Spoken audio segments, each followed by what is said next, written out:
ठीक है, तो चलो देखो मैं ना चालू करता हूँ। तो देखो सबसे पहले मैं तुम्हें टॉर्क का रिवीजन करा देता हूँ कि टॉर्क हम निकालते कैसे, like how to calculate torque. तो सपोज करो कि कोई बॉडी है और मान लो ये इस बॉडी का सेंटर है, और मान लो यहाँ पे कोई फोर्स लग रहा है एफ, और सेंटर से कितनी दूरी पे लग रहा है आर रेडियस पे।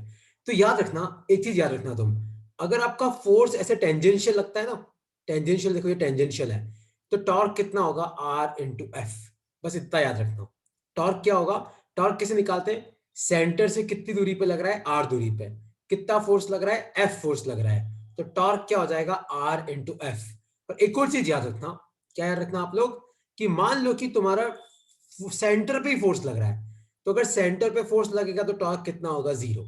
इस चीज को याद रखना, है ना। और जैसे तुम, अगर मैं तुम्हें पूछूं कि बताओ इस क्वेश्चन में टोटल टॉर्क कितना लग रहा है, तो सेंटर वाले फोर्स का तो टॉर्क कितना है, जीरो। और जो ये ऊपर वाला फोर्स है ना, ये ऊपर वाला फोर्स, देखो ये सेंटर से कितनी दूरी पे लग रहा है, आर दूरी पे लग रहा है, तो इसका टॉर्क कितना हो जाएगा, आर एफ। और ये टॉर्क कैसा है, ये है आपका क्लॉकवाइज टॉर्क। क्लॉकवाइज क्यों है, आप खुद सोचो कि अगर आप इस बॉडी पे आगे की तरफ फोर्स लगाओगे तो ये बॉडी कैसे घूमेगी, क्लॉकवाइज घूमेगी। तो इस तरीके से हम लोग क्या निकालते हैं, टॉर्क निकालते हैं। और एक और चीज याद रखना, एक और चीज क्या याद रखना, जैसे ना अगर मान लो कोई बॉडी है, उस पर मान लो आगे की तरफ F1 फोर्स लग रहा है और पीछे की तरफ F2 फोर्स लग रहा है, और मान लो कि उस बॉडी का मास है m, तो अगर मैं तुम्हें पूछूं कि F1 ज्यादा है और F2 कम है, तो नेट फोर्स कितना होगा, आप बोलोगे नेट फोर्स कितना होगा, F1 माइनस F2, क्योंकि आगे वाला फोर्स ज्यादा है, पीछे वाला कम है, तो नेट फोर्स क्या होता है, ज्यादा में इसको कम को घटाओ, और नेट फोर्स किसके बराबर होता है, mass into acceleration. Net force किसके बराबर होता है, मास इंटू एक्सलेरेशन। ये कंसेप्ट याद रखना। और एक और कंसेप्ट क्या याद रखना, नेट फोर्स तो किसके बराबर होता है, नेट फोर्स होता है मास इंटू एक्सलेरेशन।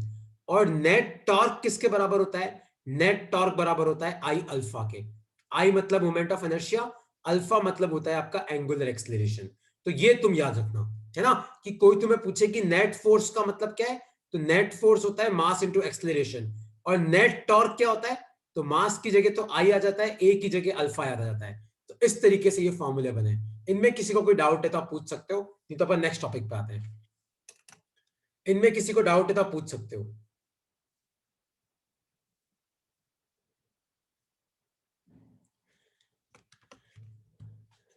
ओके, तो अब तुम समझना, लाइक ये टॉपिक मैंने क्यों पढ़ाया, अब तुम सब ध्यान से समझना। तो टॉपिक लिखो अपनी कॉपी में, acceleration on inclined plane. Topic लिखो अपनी कॉपी में, acceleration on inclined plane. Inclined plane पे आपका एक्सलेरेशन कितना होगा। अब इस टॉपिक को तुम सब ध्यान से समझना। सबसे पहले अपनी कॉपी में एक इंक्लाइन प्लेन बनाओ। इंक्लाइन प्लेन मतलब एक ऐसी पहाड़ी बनाओ। तो मान लो कि आपके पास ये एक इंक्लाइन प्लेन है, और मान लो कि ये वाला एंगल थीटा है, ठीक है। अब तुम ध्यान से देखना, सपोज करो कि यहां पे एक बॉडी है, ये इस बॉडी का मास है m। m क्या दे रखा है, मास। r इसका क्या दे रखा है, सपोज करो रेडियस। आई क्या दे रखा है, आई सपोज करो आपको दे रखा है मोमेंट ऑफ इनर्शिया। तो मान लो कि ये कोई इंक्लाइन प्लेन है, ये वाला एंगल आपका थीटा है, और ये कोई बॉडी है जिसका सर मास आपको m दे रखा है, रेडियस आपको r दे रखा है, मोमेंट ऑफ इनर्शिया आपको i दे रखा है। एक बार इतना लिखो अपनी कॉपी में, इतना बना लो एक बार, और फिर इसका डॉट बनाओ। सर आप पूछो। सर अभी स्टार्ट करा आपने? हाँ अभी स्टार्ट किया, क्यों क्या हुआ, मतलब यही इसी से चालू किया है मैंने, एक्सलेरेशन और इंक्लाइन प्लेन ओके। पे।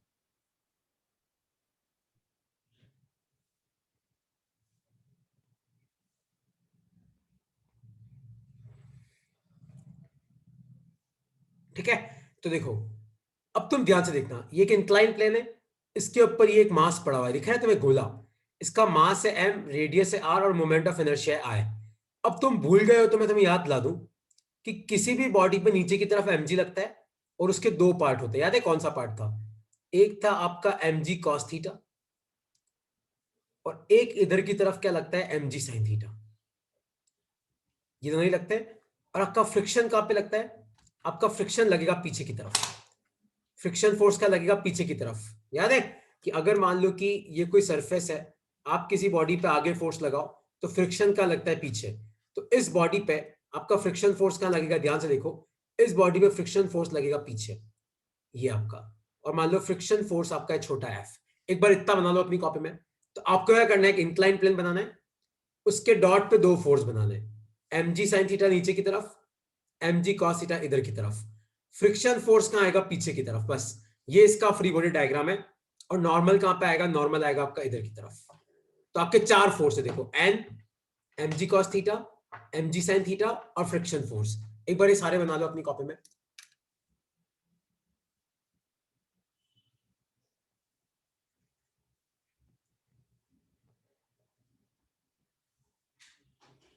ठीक है, अब तुम मुझे बताओ कि इन चारों में से किस किस का टॉर्क लगेगा। तुम मुझे बताओ कि इन चारों में से किस किस का टॉर्क लगेगा। मैंने तुम्हें अभी बताया था कि अगर कोई फोर्स सेंटर पे लग रहा है तो उसका टॉर्क क्या होता है, जीरो। तो तुम ध्यान से देखो, आपका नॉर्मल भी सेंटर पे लग रहा है, एम जी साइन थीटा भी सेंटर पे लग रहा है, एम जी कॉस थीटा भी सेंटर पे लग रहा है। याद रखना, जो जो फोर्स सेंटर से लग रहे हैं उन सब का टॉर्क क्या आएगा, जीरो। तो खाली टॉर्क किसका आएगा, फ्रिक्शन का टॉर्क आएगा।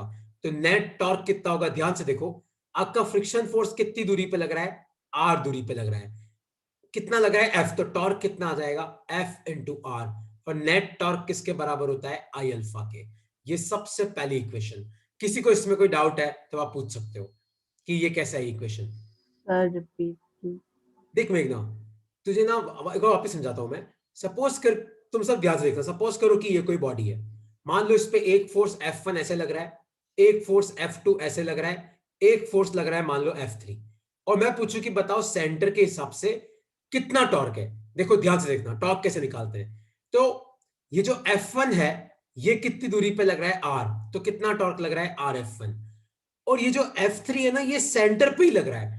अगर सेंटर पे ही फोर्स लगता है तो उसका टॉर्क कितना होता है, जीरो। और ये F2 है, देखिए F2 भी सेंटर से कितनी दूरी पे लग रहा है, R, तो इसका टॉर्क कितना हो जाएगा, RF2। मतलब टॉर्क कैसे निकालते हैं, सेंटर से कितनी दूरी पे लग रहा है इंटू फोर्स। अगर मान लो आपका टेंजेंशियल है तो यहां पे जो फोर्स सेंटर पे लगता है उसका टॉर्क कितना होता है, जीरो। तो वापस अगर तुम इंक्लाइन प्लेन वाले क्वेश्चन में आ मेघना, तो देख, जो तेरा नॉर्मल है वो सेंटर पे लग रहा है, एम जी साइन थीटा सेंटर पे लग रहा है, एम जी कॉस थीटा सेंटर पे लग रहा है। खाली फ्रिक्शन फोर्स ऐसा है जो तेरा सेंटर पे नहीं लग रहा है। कहां लग रहा है, ए पॉइंट पे, इस जगह। तो खाली टॉर्क किसका आएगा, फ्रिक्शन का। और टॉर्क होगा कितना, एफ इंटू आर। और टॉर्क का फॉर्मूला अभी मैंने तुम्हें बताया, फोर्स होता है मास इंटू एक्सेलरेशन, टॉर्क होता है moment of inertia into angular acceleration. तो टॉर्क होगा कितना, एफ आर। तो एफ कितना आ जाएगा तेरा, एफ आ जाएगा आई अल्फा बाय आर। तो ये आपकी इक्वेशन नंबर 2, इसको लिख लो अपनी कॉपी में। अब भी डाउट है तो आप पूछ सकते हो कि सर इसमें ये डाउट है, ये चीज समझा दो वापस। सर हाँ पूछो। सर ये आई अल्फा कहाँ से आया? हाँ हाँ, देख, देखो आप एक बार बता देता हूँ कैसे आया।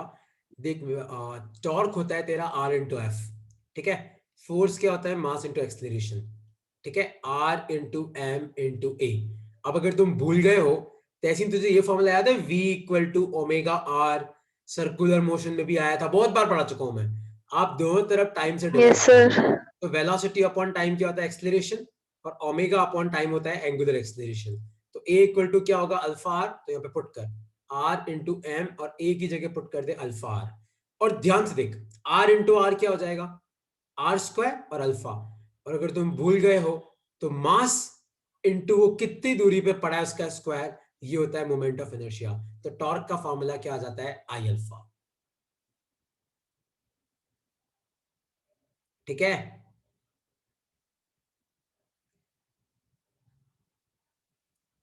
Yes sir. ठीक है। अब वापस आते हैं अपन, कोई नहीं, ये डेरिवेशन बहुत इंपॉर्टेंट है, कोई नहीं, पूछ लो। और कुछ पूछना है अश्विता पूछ लो, गर्वित, जतिन कुछ पूछना है तो पूछ लो। तो टॉर्क लगेगा कितना, एफ इंटू आर। और टॉर्क का एक और फॉर्मूला क्या होता है, आई अल्फा। तो यहां से एफ निकल गया। अब तुम ध्यान से सुनो, अगर तुम भूल नहीं गए हो तो ये जो मास है ये देखो नीचे की तरफ आएगा, तो मतलब नीचे वाला फोर्स ज्यादा है और पीछे वाला फोर्स कम है। तो नेट फोर्स कैसे लिखेंगे अपन, एम जी साइन थीटा माइनस एफ। और नेट फोर्स क्या होता है, मास इंटू एक्सलेरेशन। याद है कि भूल गए, अगर बॉडी नीचे आ रही है मतलब नीचे वाला फोर्स ज्यादा है, पीछे वाला कम है, तो नेट फोर्स कितना होगा, ज्यादा में से कम को घटाओ equal to mass into acceleration. तो ये आपकी इक्वेशन नंबर 3, लिख लो इसको। और इसमें कोई डाउट है तो आप पूछ सकते हो।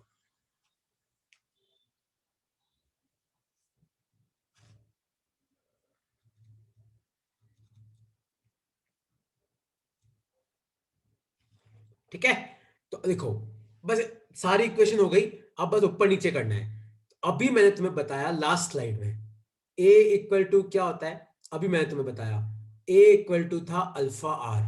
तो अपन अल्फा को क्या लिख सकते हैं, a अपॉन आर लिख सकते हैं कि नहीं लिख सकते। अभी लास्ट स्लाइड में अभी मैंने तुम्हें रिवाइज कराया कि a इक्वल टू क्या होता है अल्फा और डेरिवेशन ये रहा, सिंपल सा डेरिवेशन। तो ध्यान से देखो a equal to alpha R होता है, तो अल्फा को अपन क्या लिख सकते हैं, a बाय आर। तो अल्फा की जगह अगर मैं a बाय आर लिखूंगा तो फ्रिक्शन का एक और फॉर्मूला क्या आ जाएगा, आई। अल्फा की जगह a बाय आर, लेकिन एक आर तो पहले से नीचे था, तो नीचे क्या आ जाएगा आर स्क्वायर।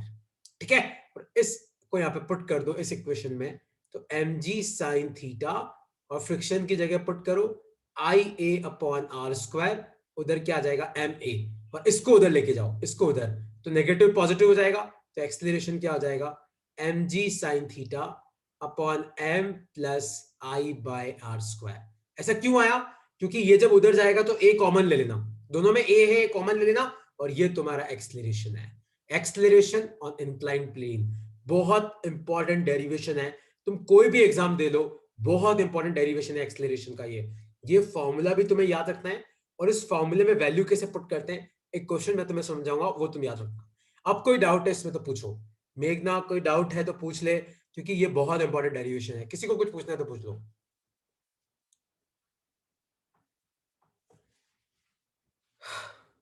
कोई डाउट है तो आप क्लियर कर सकते हो, है ना।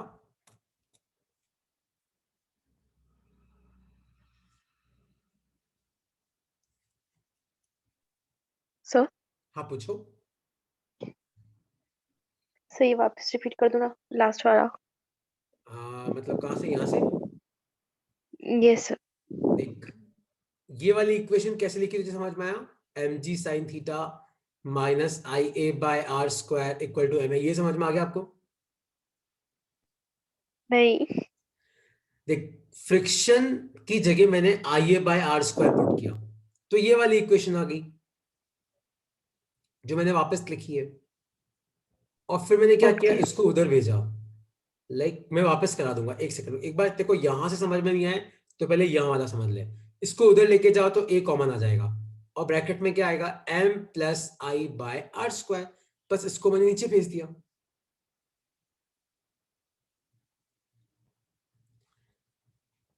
ओके। ओके, नहीं देखो समझ में आया कि नहीं समझ में आया, एक सेकंड रुक, वापस करा देता हूँ मैं। अब जल्दी में करा रहा हूँ, मैं एज्यूम करो तुमने लिख लिया होगा। ठीक है, तो देखो क्या किया मैंने, पहले एक इंक्लाइन प्लेन बनाया, फिर एंगल थीटा लगाया, इतना तो कर सकते हो। उसके बाद क्या किया मैंने, उसके बाद मैंने क्या किया, यहाँ पे ऊपर एक मास बनाया, ये वाला मास एम है, रेडियस आर है, मोमेंट ऑफ इनर्शिया आई है। ठीक है, अब तुम ध्यान से देखना, इसके सेंटर पे एम लगेगा, और तुम प्लीज मत पूछना एम के 2 पार्ट मैंने कैसे किए। एम का एक पार्ट इधर की तरफ लगेगा एम जी साइन थीटा, एम का एक पार्ट उधर की तरफ लगेगा, कितना लगेगा एम जी कॉस थीटा। नॉर्मल फोर्स कहाँ आएगा ऊपर, और सबसे खतरनाक चीज है यहाँ पे वो है फ्रिक्शन फोर्स, और फ्रिक्शन फोर्स कहाँ आएगा पीछे। और फिर मैंने तुम्हें अभी बताया टॉर्क कौन से फोर्स का लगता है जो सेंटर पे नहीं लगता, भैया नॉर्मल सेंटर पे एम जी साइन थीटा सेंटर पे, एम जी कॉस थीटा सेंटर पे, खाली सेंटर पे कौन नहीं है फ्रिक्शन, और फ्रिक्शन कितनी दूरी पे लग रहा है आर दूरी पे, तो टॉर्क कितना आ जाएगा एफ इंटू आर, और टॉर्क का एक और फॉर्मूला क्या होता है आई अल्फा, तो एफ को अपन क्या लिख सकते हैं आई अल्फा बाय आर, फिर ए इक्वल टू क्या होता है अल्फा आर, तो अल्फा को अपन क्या लिख सकते हैं ए बाय आर, तो यहाँ पे अल्फा की जगह ए बाय आर पुट करो तो एफ क्या हो जाएगा आई ए अपॉन आर स्क्वायर। खत्म, एक चीज खत्म। अब ये बॉडी नीचे आ रही है मतलब नीचे वाला फोर्स ज्यादा है, पीछे वाला कम है, तो नेट फोर्स कितना होगा एम जी साइन थीटा माइनस एफ, और नेट फोर्स क्या होता है मास इनटू एक्सेलरेशन। बस इस एफ को यहां पुट करना है, तुम्हारा आंसर आ जाएगा। ठीक है, याद रखना इस डेरिवेशन को। तहसीन अब भी तेरे को डाउट है तो पूछ ले।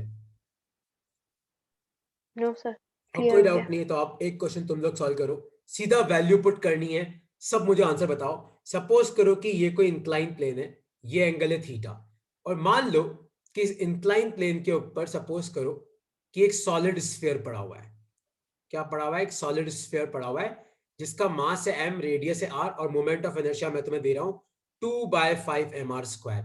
तो आपको मुझे बताना है कि इसका एक्सेलरेशन कितना होगा। सब पुट करो, बस वैल्यू पुट करनी है और आंसर आ जाएगा। a equal to mg sin theta upon m plus I upon r²। बस वैल्यू पुट करनी है और आंसर आ जाएगा। जल्दी सॉल्व करो, क्या आएगा इसका आंसर, जल्दी ट्राई करो।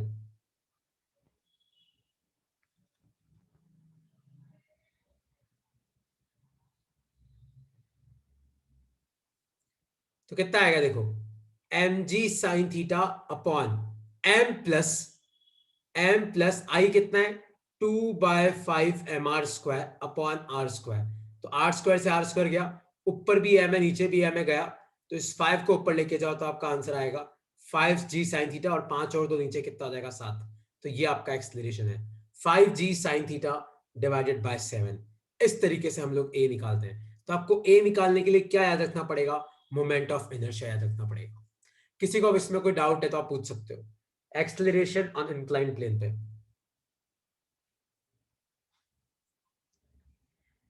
समझ में आया सबको? ओके, अगर ये क्लियर हो गया तो मैं नेक्स्ट टॉपिक पे आ रहा हूं। ये सबको डाउट है तो पूछ लो इसमें किसी को। बस आपको मोमेंट ऑफ इनर्शिया की वैल्यू पुट करना आनी चाहिए, तुम्हारा काम अपने आप हो जाएगा। ठीक है, तो अब तुम ध्यान से लिखो, नेक्स्ट टॉपिक लिखो अपनी कॉपी में, angular momentum for, easy topic है, बस तुम्हें इसकी इक्वेशन याद रखनी है। Angular momentum for rotational plus translational motion. Angular momentum for rotational plus translational motion. अब एक चीज ध्यान से सुनना, अगर तुम भूल गए हो, अगर तुम सही में भूल गए हो तो मैं तुम्हें याद दिला दूं, एंगुलर मोमेंटम का फॉर्मूला होता है आर क्रॉस पी, होता है L equal to R cross P. और एंगुलर मोमेंटम का एक और फॉर्मूला होता है जो मैं तुम्हें डिराइव करवाया, वो है आई ओमेगा। एक चीज याद रखना, सपोज करो कि अगर कोई बॉडी है वो चल भी रही है और घूम भी रही है, और मैं तुम्हें पूछूं कि बताओ उसका टोटल एंगुलर मोमेंटम कितना होगा। तो देखो, ये तो होता है चलने वाला, मतलब ये चलने वाला एंगुलर मोमेंटम है, और ये कौन सा है, ये है घूमने वाला एंगुलर मोमेंटम। तो कोई वो बॉडी रोटेट भी कर रही है और ट्रांसलेट भी कर रही है, तो angular momentum translational plus angular momentum rotational. और ट्रांसलेशनल कितना आ जाएगा, आर क्रॉस पी, और रोटेशनल कितना आ जाएगा, यहाँ पे प्लस लगाना, प्लस आई ओमेगा। बस तुम्हें ये फॉर्मूला याद रखना है, खाली लिख लो अपनी कॉपी में। तो कोई तुम्हें पूछे कि रोटेशनल के लिए कितना होता है ये, ट्रांसलेशनल के लिए कितना होता है ये, और टोटल कितना है, तो नीचे वाला लिख लो। ये एमसीक्यू आता है इसका कि what will be the angular momentum when there is both rotational as well as translational motion. तो ये वाला आपका लिख लो अपनी कॉपी में, R cross P plus I omega, लिख लो अपनी कॉपी में।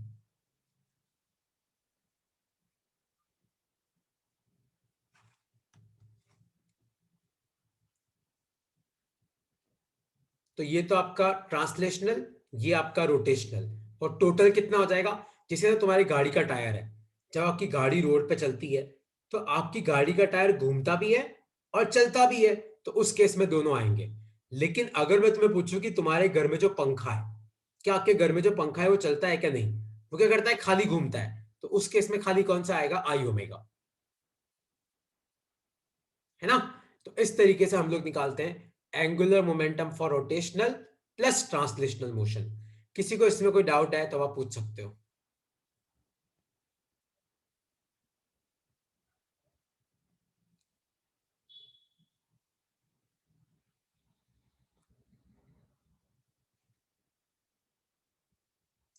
देखो, तुम लोगों को लास्ट क्लास का पढ़ के आना पड़ेगा, तभी तुम्हें चीज समझ में आएगी, है ना। आप बस लास्ट क्लास का एक बार देख के आया करो, ये सब फॉर्मूले मैं तुम्हें यूज करना भी सिखा चुका हूं, अगर तुम्हें याद हो तो, है ना, सब कुछ हमने किया है।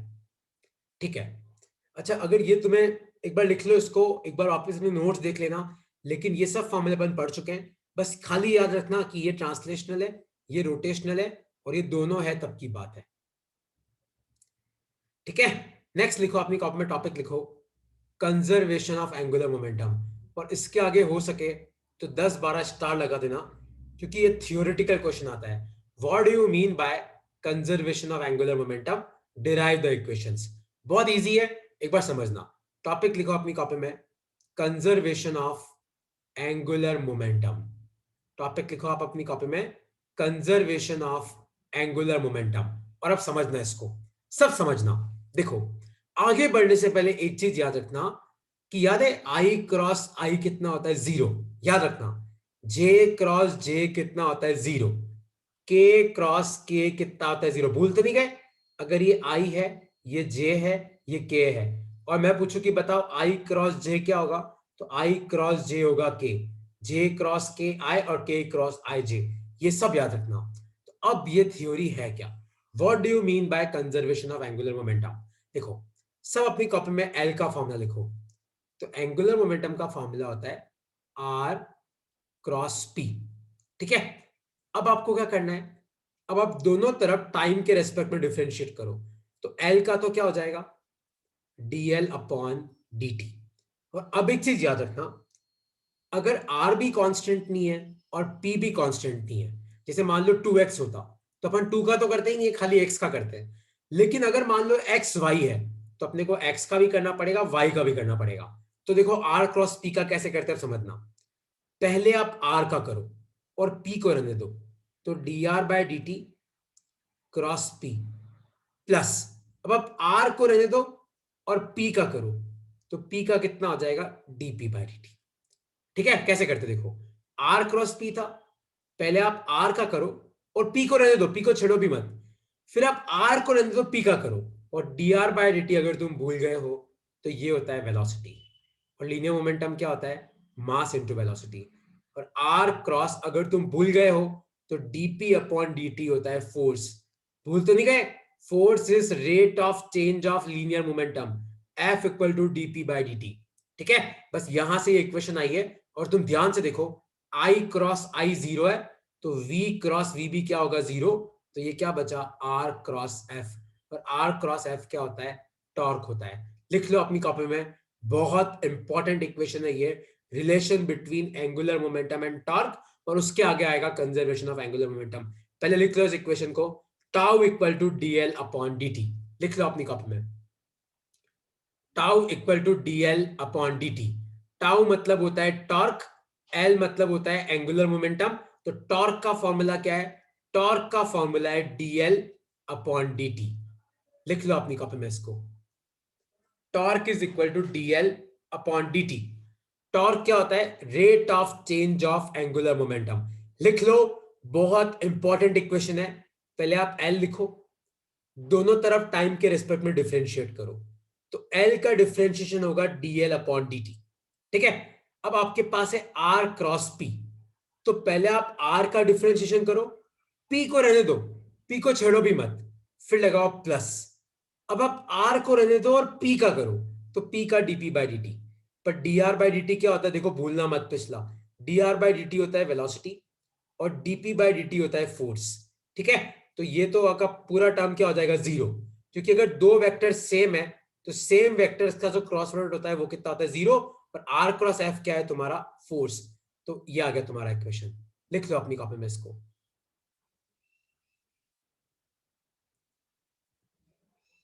तो ये वाली इक्वेशन याद रखना, टाउ इक्वल टू होता है dl बाय dt, क्योंकि रोटेशनल मोशन की आज लास्ट क्लास है। मुझे पता है चैप्टर बहुत भारी है, बहुत बड़ा है ना, पर एक बार पढ़ना इस चैप्टर को अच्छे से, क्योंकि नेक्स्ट क्लास में अपन करेंगे ग्रेविटेशन, जो बहुत आसान है, बहुत आसान। उस चैप्टर में कुछ भी नहीं है ना। अब तुम्हारे सब इजी इजी चैप्टर्स आएंगे। बस ये सबसे भारी टॉपिक खत्म हो गया, टेंशन मत लो, आज खत्म कर दूंगा इसको मैं अभी। ठीक है, तो लिख लो अपनी कॉपी में। गगन मैंने ना 2-3 टॉपिक कराए बेटा, तो रिकॉर्डिंग देखना, देखो समझ में आ जाएगा। ठीक है, तो बेसिकली हमने किसका ओके डेरिवेशन सर। किया? टॉर्क का डेरिवेशन किया। टॉर्क होता है dl अपॉन dt। अब तुम सब ध्यान से सुनना, सब ध्यान से सुनना। इफ टॉर्क इज 0, सपोज करो कि किसी सिस्टम पे मैं टॉर्क लगा ही नहीं रहा, इफ टॉर्क 0, तो dl अपॉन dt भी क्या हो जाएगा? अगर मान लो किसी सिस्टम पे टॉर्क 0 है, तो dl अपॉन dt भी क्या हो जाएगा? 0। आप मुझे बताओ किस चीज का डिफरेंशिएशन 0 होता है? जो चीज कांस्टेंट होती है। याद है, अगर मैं बोलूं कि y इक्वल टू 2 और मैं पूछूं कि बताओ dy बाय dx क्या होगा, तो आप क्या बोलोगे? 0, क्योंकि 2 कांस्टेंट है। है ना।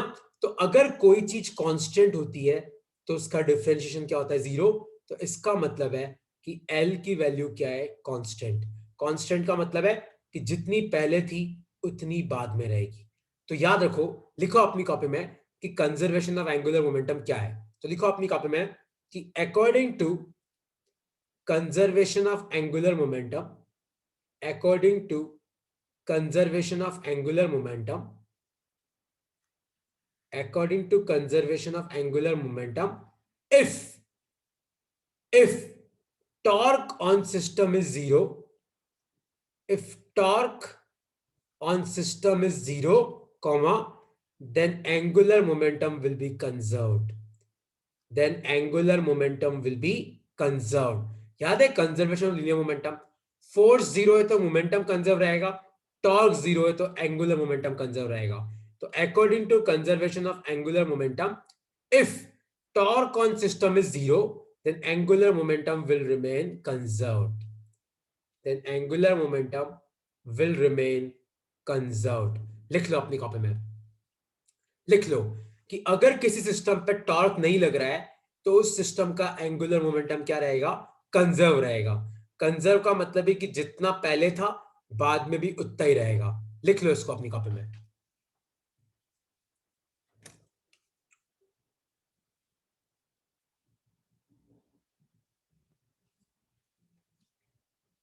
लिख लो कि according to conservation of angular momentum, अगर किसी सिस्टम पे टॉर्क 0 है तो उसका एंगुलर मोमेंटम क्या रहेगा, कंजर्व रहेगा।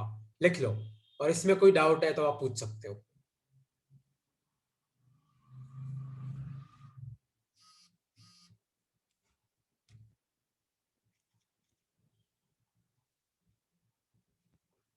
ठीक है, तो अब इसको यूज कैसे करते हैं, लाइक ये जो इक्वेशन मैंने लिखवाई इसको अपन यूज कैसे करेंगे।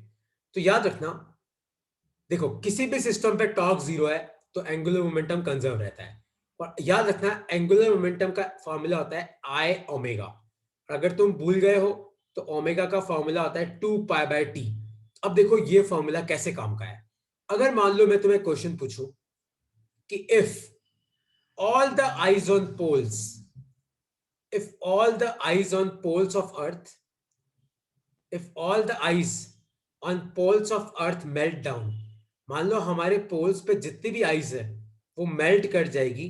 क्वेश्चन है how will time period of earth change, how will time period of earth change. तो आपको बताना है कि अर्थ का टाइम पीरियड कैसे चेंज करेगा। टाइम पीरियड का मतलब है कि अर्थ को एक चक्कर काटने में 24 घंटे लगते हैं, तो आपको बताना है कि 24 से ज्यादा लगेंगे कि 24 से कम लगेंगे। देखो कैसे करते हैं, देखो मान लो ये अर्थ है और ये पोल्स के पास काफी आइस जमा हुआ है, ठीक है। तुम मुझे बताओ कि अगर ये आइस मेल्ट कर गया तो ये पानी बन जाएगा, और पानी बन के क्या होगा, ये आइस जो है ये महासागर में घुल मिल जाएगा। तो तुम ध्यान से देखना, पहले आपका आइस जो था, देखो पहले आपका मास सेंटर से दूर था, मतलब यहां पे आइस था, और बाद में क्या हुआ, आपका मास सेंटर के पास आ गया, है ना। और मोमेंट ऑफ इनर्शिया क्या होता है, m × r²। तो r घटेगा तो I घटेगा। पहले आपका जो बर्फ था वो सेंटर से दूर था, पिघल के वो पानी में मिल गया तो सेंटर के पास आ गया, लेकिन एंगुलर मोमेंटम तो कांस्टेंट है। एंगुलर मोमेंटम मतलब I2π/t, तो कांस्टेंट है। कैसे आया देखो, L I ओमेगा 2π/t। अब तुम ध्यान से देखो, तो इस t को उधर भेजो तो I × 2π क्या हो जाएगा, K × t। तो ध्यान से देखो टाइम डायरेक्टली प्रोपोर्शनल किसके, मोमेंट ऑफ इनर्शिया के। तो अगर I घटेगा तो आपका अर्थ का टाइम पीरियड भी घट जाएगा, है ना। तो जब भी एग्जाम में ऐसे क्वेश्चन आए कि कोई चीज घूम रही है अचानक रुक गई, किसी ने अपने हाथ चौड़े कर लिए, तो बताओ टाइम पे क्या असर करेगा। तो आप ये फॉर्मूला यूज करो, है ना। किसी भी सिस्टम पे अगर बाहर से टॉर्क नहीं लगता है तो उस सिस्टम का एंगुलर मोमेंटम कंजर्व रहता है ना। तो आपको एल को कांस्टेंट रखना है, एल का फॉर्मूला पुट करो और दिमाग लगाओ कि आई बढ़ेगा कि आई घटेगा। इस तरीके से इन क्वेश्चंस के आंसर आते हैं। तहसीन डाउट है तो आपको पूछना पड़ेगा। जैसे एक क्वेश्चन मैं और कराता हूं, कई बार एग्जाम में ऐसा क्वेश्चन आता है, मान लो कि ये कोई डांसर है, ठीक है, सपोज करो कि ये कोई डांस करने वाला बंदा है या बंदी कुछ भी है, और मान लो कि अभी इसके हाथ ओपन है, और ये कोई एक्सिस है, और मान लो कि ये अभी गोल गोल घूम रही है, इसकी एंगुलर वेलोसिटी ओमेगा है। तो क्वेश्चन है, अगर इसने हैंड्स फोल्ड कर दिए, अगर इसने अपने हैंड्स क्या कर दिए, फोल्ड कर दिए, तो आपको बताना है कि इसकी एंगुलर वेलोसिटी बढ़ेगी कि घटेगी। तो आप ध्यान से देखना, जब इसके हाथ खुले हैं तो यहां पे भी मास है, यहां पे भी मास है। अब मान लो कि इसने अपने हैंड्स फोल्ड कर दिए, सपोज करो कि इसने क्या किए, अपने हैंड्स फोल्ड कर दिए, तो पहले दूर थे, अब इसके हैंड्स का आ गए पास में आ गए। तो ध्यान से देखो, पहले मास दूर था, अब मास एक्सिस के पास है, तो आपका मोमेंट ऑफ इनर्शिया घटेगा, तो आपका टाइम पीरियड भी क्या होगा, घटेगा। या फिर अपन बोल सकते हैं आपका आई ओमेगा कांस्टेंट है, तो ओमेगा क्या हो जाएगा, के अपॉन आई। तो अगर आई घटेगा तो ओमेगा बढ़ेगा, मतलब इसकी एंगुलर वेलोसिटी बढ़ जाएगी। तो पहले ये धीरे धीरे घूम रही थी, जैसे ही अपने हाथ फोल्ड करेगी तो ये तेज तेज घूमेगी। तो ये सारे क्वेश्चन कहां से आते हैं, कंजर्वेशन ऑफ एंगुलर मोमेंटम से। कुछ पूछना है इसमें तो आप पूछ सकते हो।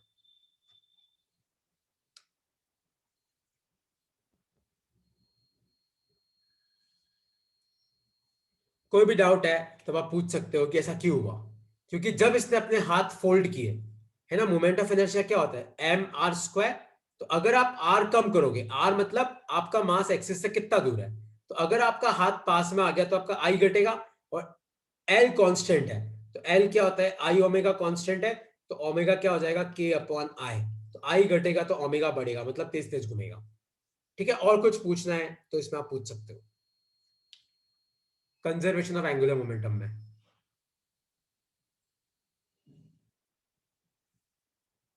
ठीक है, और कोई डाउट है किसी को तो पूछो, नहीं तो एक लास्ट टॉपिक है उस पर मैं आ रहा हूं, बाकी ये चैप्टर अब खत्म हो गया है। किसी को कोई डाउट है उसमें तो पूछ सकते हो, नहीं तो एक लास्ट टॉपिक है उस पर मैं आ रहा हूं, और उसको तुम याद रखना। सपोज करो कि कोई बॉडी प्योर रोलिंग मोशन में, तो टॉपिक क्या है, velocity of different points. Topic है velocity of different points. Suppose करो कि कोई बॉडी है वो प्योर रोलिंग मोशन में, कौन से मोशन में, प्योर रोलिंग मोशन में। मान लो ये उसका सेंटर है, और सेंटर की वेलोसिटी है v, और उसकी एंगुलर वेलोसिटी कितनी है, ओमेगा। एंगुलर वेलोसिटी कितनी है, ओमेगा। तो अगर मैं तुम्हें पूछूं कि ये जो ऊपर ही ऊपर वाला पॉइंट है, ऊपर ही ऊपर ए पॉइंट, तो आपको बताना है कि ए पॉइंट की टोटल वेलोसिटी कितनी होगी, ए पॉइंट की। अब तुम ध्यान से देखो, ये पूरी बॉडी आगे जा रही है, तो ए पॉइंट भी आगे जाएगा वेलोसिटी v से। ठीक है, और अब एक और चीज ध्यान से देखना, आपकी ये बॉडी घूम भी रही है, क्या कर रही है, आपकी ये बॉडी घूम भी रही है, तो घूमने वाली वेलोसिटी कितनी होगी, ध्यान से देखना। तो आपका जो पॉइंट ए है वो घूमने के कारण भी कहां जाएगा, उधर, और क्या वेलोसिटी उसकी, ओमेगा आर। लेकिन प्योर रोलिंग मोशन में v किसके बराबर होता है, ओमेगा आर के, तो ये भी हो जाएगा v। तो कोई तुम्हें पूछे कि बताओ a की टोटल वेलोसिटी कितनी है, चलने वाली भी v, घूमने वाली भी v, तो a की टोटल वेलोसिटी कितनी हो जाएगी, 2v। अब तुम में से इसको डाउट है तो तुम्हें पूछना पड़ेगा, क्योंकि अगर मान लो कोई बॉडी है जो चल भी रही है और घूम भी रही है, तो जैसे ये वाला पॉइंट है, तो ये आगे तो जाएगा, क्योंकि ये पूरी बॉडी आगे जा रही है तो साथ साथ आगे जाएगा, और ये बॉडी घूम भी रही है तो ये पॉइंट घूमेगा भी, तो इसकी ऊपर वाले पॉइंट की दोनों वेलोसिटी सेम डायरेक्शन में होगी, तो v प्लस v कितना हो गया, 2v। तो ऊपर ही ऊपर वाले पॉइंट की टोटल वेलोसिटी कितनी हो जाएगी, 2v। किसी को इसमें डाउट है तो पूछो।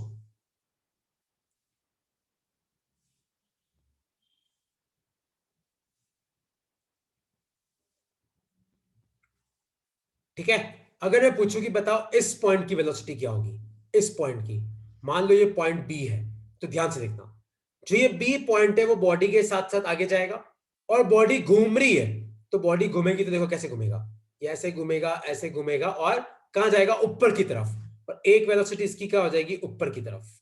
तो इसकी नेट वेलोसिटी कितनी आएगी, नेट वेलोसिटी आएगी इसकी √2v। इसकी नेट वेलोसिटी कितनी आएगी, √2v। हाँ गर्वित, क्योंकि प्योर रोलिंग मोशन है तो v equal to omega R होगा, तो उसको v लिख सकते हैं। तो b पॉइंट की एक वेलोसिटी आगे की तरफ होगी, एक ऊपर की तरफ, तो नेट कितनी हो जाएगी, √2v। √2v कहां से आया, भूल तो नहीं गए, root of a square plus B square plus 2ab cos theta. यहां पे आपका बेस भी v है आपका परपेंडिकुलर भी v है, तो आपका हाइपो कितना हो जाएगा, root of v square plus v square, तो ये हो जाएगा रूट 2v। ठीक है, तो अब तुम ध्यान से सुनो, अब ये भयानक चैप्टर तुम्हारा खत्म होता है। कौन सा? Rotational motion. अब तुम्हारा जो नेक्स्ट चैप्टर है ग्रेविटेशन, बहुत आसान है, बहुत सिंपल है। उस चैप्टर में ज्यादा कुछ है नहीं, बस थोड़ा सा दिमाग लगाना है, बाकी कुछ भी नहीं है। लेकिन इस चैप्टर की जितने इक्वेशंस और डेरिवेशंस है वो सब तुम्हें लिखने पड़ेंगे। देखो डेरिवेशन के तो फ्री के नंबर है, न्यूमेरिकल करना तुम्हें सीखना पड़ेगा, है ना। और कोई डाउट है इस चैप्टर में तो आप पूछ सकते हो, और कोई डाउट है इस चैप्टर में तो आप पूछ सकते हो। मेघना कोई डाउट है? देखो तुम डाउट है तुम पूछ लेना, कोई दिक्कत की बात नहीं है ना। इस क्लास के पहले तुम जैसे 130 से 145, तुम चाहो तो 130 पे ऑनलाइन आ जाना, मैं भी ऑनलाइन आ जाऊंगा, मैं तुम्हारा डाउट ले लूंगा, 15-20 मिनट तुम्हारा डाउट क्लियर हो जाए। तुम मुझे 15 मिनट में भेज देना बस, है ना। डाउट है तो आपको पूछना पड़ेगा, क्योंकि ये चैप्टर थोड़ा ट्रिकी है। ठीक है, ओके, चलो कोई डाउट नहीं है। तो रिकॉर्डिंग नोट्स भेज दूंगा मैं इस चैप्टर के सारे। नेक्स्ट क्लास अपनी ग्रेविटेशन की है, ठीक है। चलो ओके यार। Thank you sir.